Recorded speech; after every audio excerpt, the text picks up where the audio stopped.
to start with a question for each of the five witnesses. In your judgment, are voter ID laws racist?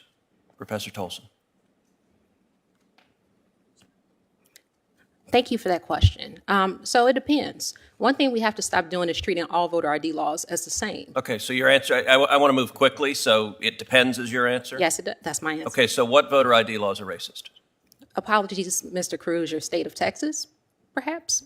Okay, so you think the entire state of Texas is racist. What about requiring an ID to vote is racist? So I think, sir, that's pretty reductive. I'm not saying the entire state of Texas is racist. You just said my state of Texas, so you tell me, what about the Texas voter ID laws is racist? So the fact that the voter ID law was put into place to diminish the political power of Latinos with racist intent and had been found to have You're racist asserting intent, that. What's your evidence for that? The federal district court that first resolved the constitutionality of Texas's voter ID law. Okay, so your view is voter ID laws are... A tense Senate hearing erupts as sharp questions on voter ID laws spark a fiery debate.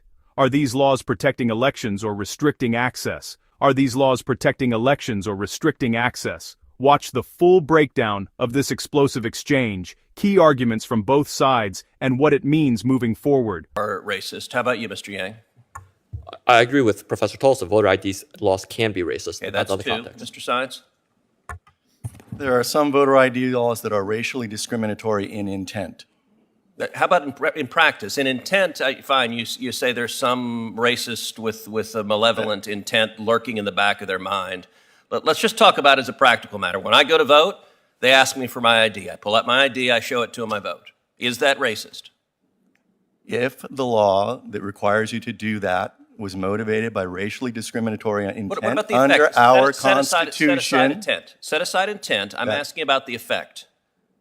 Yes, in effect, I think that there are Reardon. discriminatory effects from a number of voter ID laws. Okay, thank you, Ms. Reardon. I'm going to give the witness a chance to answer the question. Go ahead, Mr. Sine. Yes, in effects, I think many voter ID laws are discriminatory. And in design, they are designed to have that effect. Okay, Ms. Reardon. No, sir. Mr. Van Spakovsky. No, particularly because every single state that has passed an ID law has put in a provision to provide a free ID to anyone who doesn't have one. The turnout numbers show it has no effect, and I would remind everyone that the current version of the Texas voter ID law for in-person voting, the Obama administration agreed in court, in a court filing, that they were satisfied with it and that it was not discriminatory. You know, I have to say this range of question actually shows the wildly partisan nature of the Democrats' proposal. The record should reflect all three of the Democratic witnesses invited by the chairman maintained to this committee that voter ID laws can be, in many instances, in most instances, I think of the various ways they formulated, are racist. So let me tell you who disagrees with that. 35 states across the country disagree with that because 35 states have voter ID laws in effect. But not just 35 states. 81% of voters in America disagree with the radical views proposed by the Democrats and the Democratic witnesses. Not just 81% of Americans. 77% of black voters in America support voter ID laws. 78% of Hispanic voters in America support voter ID laws. Maldev should think about that. 81% of low-income Americans support voter ID laws. And yet, what this bill is about is putting radicals in charge of saying, if you require an ID to vote, that is racist and must be struck down. This is all about partisan power. Now, DOJ has also said, under the Biden administration, that it is not going to presume that that a state acts lawfully if it simply returns to pre-COVID voting laws. Ms. Reardon, Mr. Van Spakovsky, what does that tell you if they say after a pandemic, if you go back to the laws that existed before, DOJ is not going to assume that that's okay? What does that tell you about the partisan nature of DOJ? By issuing the guidance that they did, it says to me that what they would like to do is make permanent the emergency procedures that were instituted by many states through litigation by the DNC throughout the country prior to the 2020 election. And they would like those to be permanent And so rather than understand that they are temporary, they are going to go after states that designed to go back to their original election procedures. Well, and I think they also think Democrats did well under those emergency procedures, and so keeping those emergency procedures in place will predictably benefit Democrats. You know, I would note, in addition to disagreeing with the vast majority of the American people, the Democratic witnesses and the Democrats here also disagree with the United States Supreme Court. When I was the Solicitor General of Texas, I represented a coalition of states defending Indiana's voter ID law.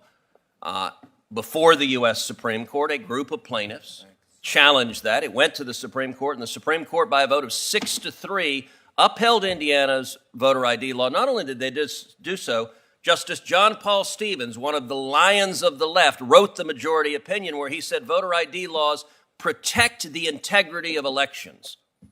And yet, sadly, too many Democrats today don't want to protect the integrity of elections.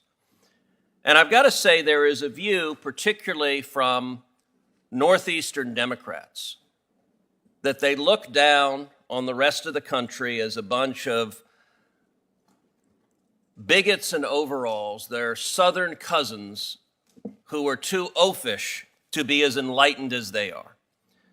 And I have to say there's an incredible hypocrisy in that states like Georgia and Mississippi have a higher black voter registration rate than states like Connecticut, the chairman's home state.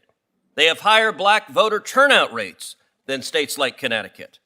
They have a lower gap between black and white turnout than in states like Senator Blumenthal's Connecticut. And in fact, states like Georgia and Mississippi, African Americans vote at a higher rate than white voters, and in Texas, they're basically equal. One of the sad realities of today's Democratic Party is they define race as follows.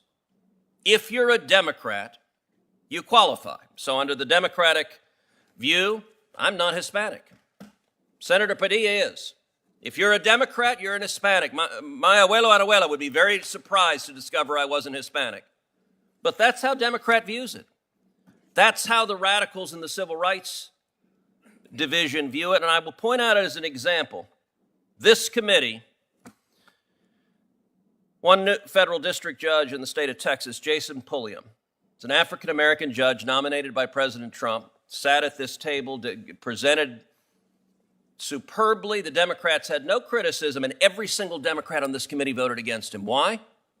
Because they perceived him as a black Republican. He didn't qualify as a black man. And I actually asked, as the Democrats were voting against Judge Pulliam, do you have one basis to vote against him? Anything you disagree with? None of them had any single answer at all. This hearing's about one thing. It's about power, and it's about ensuring Democrats stay in power. That's cynical, and it's at the expense of democracy and the right of voters to express their will through free and fair elections. I'm going to ask my questions now and just begin by saying this hearing has nothing to do with any geographic discrimination, any idea that one state or another is oafish.